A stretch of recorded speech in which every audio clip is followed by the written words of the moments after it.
Olá, seja bem-vindo ao canal Nuances do Pensar.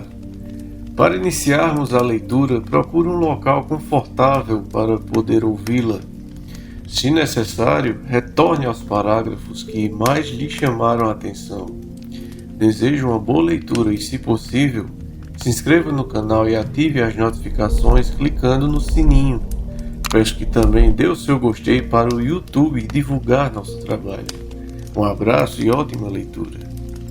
Metafísica das Rosas, de Machado de Assis.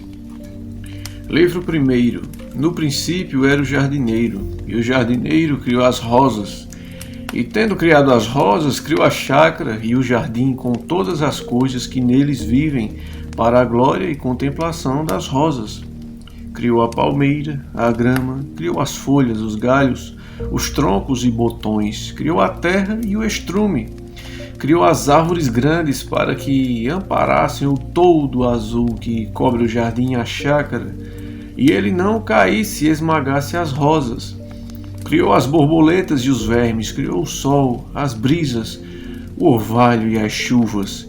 Grande é o jardineiro, suas longas pernas são feitas de tronco eterno.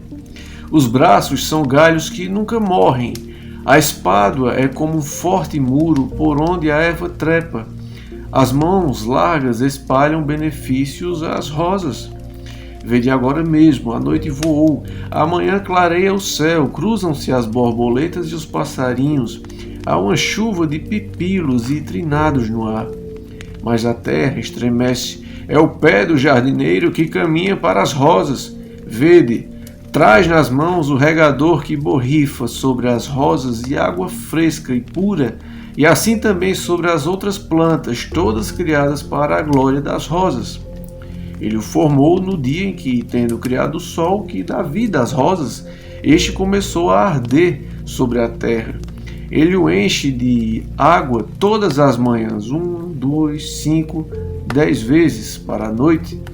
Pôs ele no ar um grande regador invisível que peneira orvalho.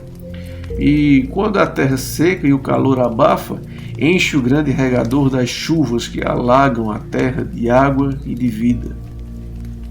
Entretanto, as rosas estavam tristes, porque a contemplação das coisas era muda, e os olhos dos pássaros e das borboletas não se ocupavam bastantemente das rosas.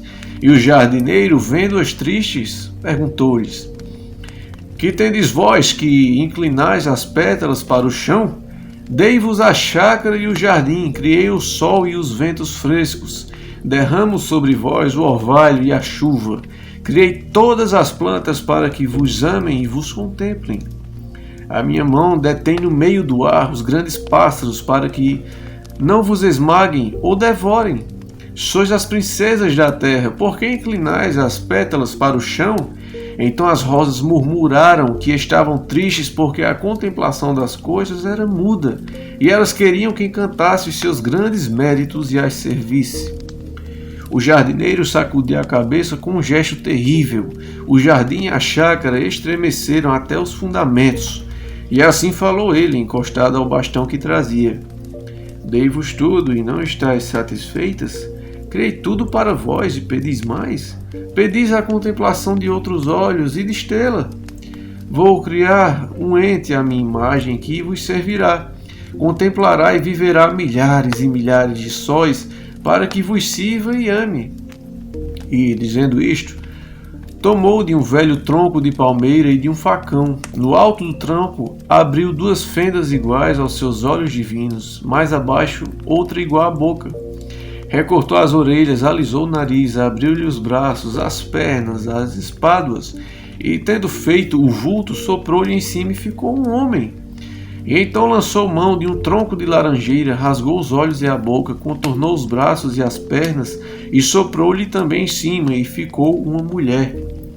E como o homem e a mulher adorassem o jardineiro, ele disse-lhes: Criei-vos para o único fim de amardes e servirdes as rosas, sob pena de morte e abominação, porque eu sou o jardineiro, e elas são as senhoras da terra, donas de tudo que existe, o sol e a chuva, o dia e a noite, o orvalho e os ventos, os besouros e os colibris, as andorinhas, as plantas todas, grandes e pequenas, e as flores e as sementes das flores, as formigas, as borboletas, as cigarras, os filhos das cigarras.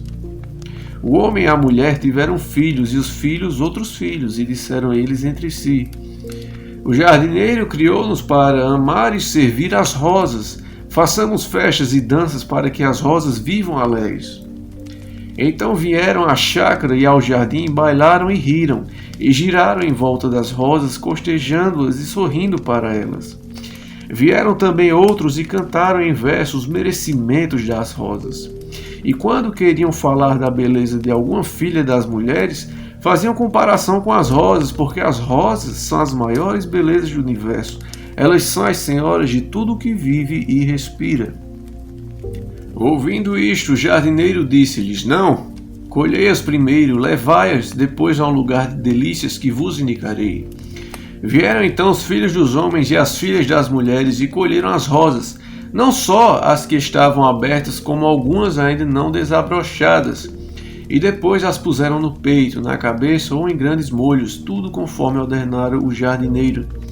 E levando-as para fora do jardim, foram com elas a um lugar de delícias, misterioso e remoto, onde todos os filhos dos homens e todas as filhas das mulheres as adoram prostrados no chão.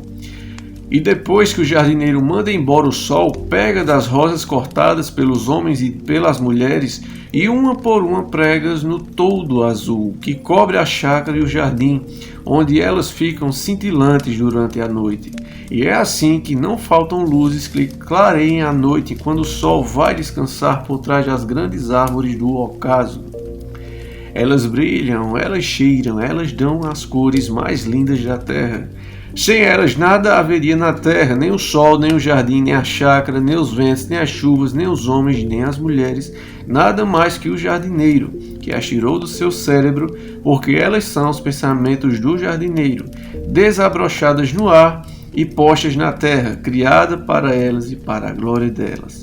Grande é o jardineiro, grande e eterno é o Pai sublime das rosas sublimes.